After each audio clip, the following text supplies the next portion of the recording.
Hello friends, आज हम food and dairy microbiology की फर्स्ट यूनिट का another important topic processing of for heat treatment DZF value को study करेंगे। ये DZF वैल्यूज़ होती क्या है? ये हीटिंग पैरामीटर्स होते हैं जो बताते हैं कि हमारी जो माइक्रोबियल ग्रोथ है उनमें कितना रिडक्शन हुआ है या फिर क्या उनका डेथ रेट है, किस टेम्परेचर पे वो किल हुई हैं, कितना टाइम उन्होंने किल होने में, मतलब उनकी पॉपुलेशन के ग्रोथ को जो डिक्रीज़ होने में कितना टाइम लगा है, ये सब बताती हैं।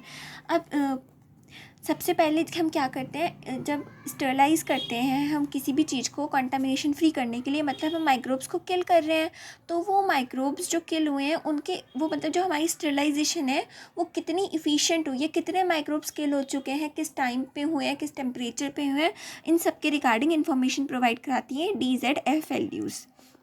इस तरह की चेकिंग से क्या होता है, हमें पता चल जाता है कि हमारा प्रोडक्ट कितना बेस्ट है, उसमें कोई माइक्रोब्स की प्रेजेंट तो नहीं है या नहीं, स्टेरिलाइजेशन कितनी इफ़ेक्टिव हुई है।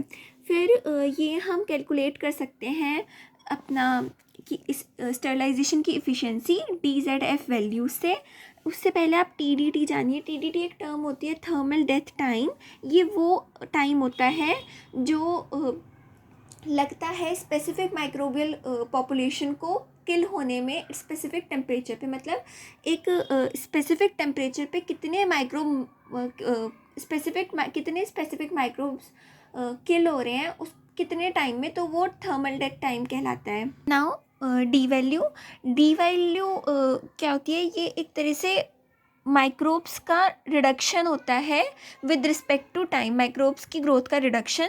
इसको हम डेसिमल रिडक्शन टाइम भी बोलते हैं डी वैल्यू को, क्योंकि इसमें ये बताती है कि कितना टाइम लग रहा है माइक्रोबियल पॉपुलेशन को एक डेसिमल पॉइंट तक कम होने में।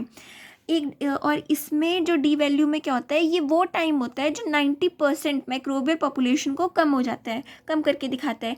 जैसे कि सपोज़ आपकी पहले माइक्रोबियल ग्रोथ 1000 थी, मतलब 1000 माइक्रोब्स थे, फिर हमने स्टेरिलाइजेशन किया और बाद में रह गए कितने 100, मतलब 90% किल हो चुके हैं। तो वो जो हमने देखा कि 90% किल हो चुके हैं, तो वो डी वैल्यू है।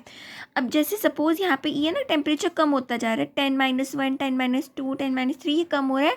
पहले जो सर्वाइवर थे वो 10-2 थे, बट किस पे? 10 10 टाइम्स पे मिनट्स हैं ये। इस ये जो इधर टाइम लिखा हुआ है कांस्टेंट टेम्परेचर पे, ये मिनट में आएगा। फिर आफ्टर 10 टाइम डिफरेंस, मतलब डिफरेंस कितने पे? 20 पे वो और कम हो गया, मतलब यहाँ से यहाँ आ गई माइक्रोबियल ग्रोथ, तो वो टाइम क्या कहलाएगा? D value. Factors affecting D value. अब डी वैल्यू को कौन कौन अफेक्ट कर सकता है? Formulation, component and characteristics. आप किस तरह से स्टेलाइज कर रहे हो कि आपका डेथ टाइम फिर और लैग करेगा और लेट हो सकता है। Surface on which microbial is exposed, types of microorganism अलग अलग टाइम लेते हैं। फिर डी वैल्यू से क्या होता है, अगर हमें पता चल रहा है कि वो कितना टाइम ले रही है 90% किल होने में, तो हम उससे उसकी जेड वैल्यू और एफ वैल्यू भी पता लगा सकते हैं और प्रिडिक्ट कर सकते हैं कि माइक्रोब की जो पोटेंशियलनेस है, मतलब वो कितना कॉन्टेमिनेट कर सकता है या नहीं, कितने टाइम में। Then comes Z value. Z value को थर्मल डिस्ट्रक्शन वैल्यू भी बोलते हैं। ये वो डिग्री होती है टेम्परेचर की जो 10 फोल्ड चेंज लाने में, मतलब डी वैल्यू से को हम अगर 10 फोल्ड टेम्परेचर चेंज ला दें तब हमें ये जेड वैल्यू देखने को मिलती है। This relates the heat resistance of a microbe to change in temperature, मतलब टेम्परेचर में चेंज लाके हम क्या कर रहे हैं, डी वैल्यू वाले मतलब डी वैल्यू आपको पता है कि इतने स्पेसिफिक टाइम में वो क्या कर रही है, 90% रिडक्शन दिखा रही है माइक्रोब की ग्रोथ में। तो उसमें उसके ही टेम्परेचर में जब हम 10 फोल्ड चेंज और ला दें तो वो जो डिक्लाइनेशन होगा माइक्रोबियल ग्रोथ का, वो जेड वैल्यू कहलाएगा। तो जेड वैल्यू को हम कह सकते हैं temperature required for 1 log reduction in D value. जो बैक्टीरियल स्पोर्स होते हैं उनकी जेड वैल्यू 10 टू, उनका जो जेड वैल्यू टेम्परेचर है वो 10 to 15 डिग्री सेल्सियस होता है, जबकि नॉन स्पोरिंग माइक्रोब्स का 4 to 6 डिग्री।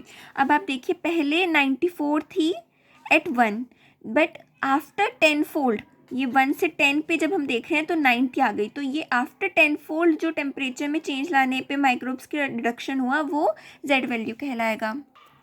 अब ये जेड वैल्यू क्यों ज़रूरी है, ये हमें बताती है कि हमारी जो स्टेरिलाइजेशन प्रोसेस हुई है वो कितनी इफ़ेक्टिव है, और हम कितने और कितने मतलब टेम्परेचर को चेंज करके हम ज़्यादा से ज़्यादा मैक्सिमम से मैक्सिमम माइक्रोबियल ग्रोथ को कम कर सकते हैं with in less time, temperature increase करके।